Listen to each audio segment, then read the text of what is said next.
भाई भौणी मैंने आज पवित्र गुरु दिवस शुभकामना जनाऊँ। आज आम समस्ते गुरु दिवस पालन करने एकत्रित होइछु। प्रति वर्ष सेप्टेम्बर मास 5 तारिख में दिवसटी पालन हुए। यही दिन में डॉक्टर सर्वपल्ली राधाकृष्ण जन्मग्रहण करते। धारार जड़े शिक्षक दार्शनिक थे। प्रथम प्रदर्शक एवं भारतर द्वितीय राष्ट्रपति थे। तेणु आम मन पकाइबा जन्मदिन पालन करने गुरु दिवस रूपे पालन करूँ। गुरु आमको ज्ञान दिखती, भल पथरे चलवाक शिखाती और आम स्वप्न पूरण करने प्रेरणा दिखती। दिने मुझे मो गुरु को हृदय धन्यवाद दूँ।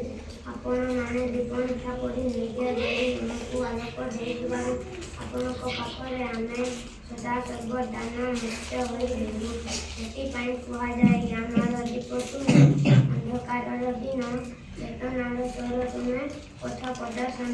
तुम शब्द है सुगंधित कविता, तुम उपदेश है जीवनर गीत। गुरु बिना आम जीवन अंधकार परिपूर्ण होता है। जपरी आम शरीर खाद्य आवश्यकता, सेहीपरि आम जीवन को सरस सुंदर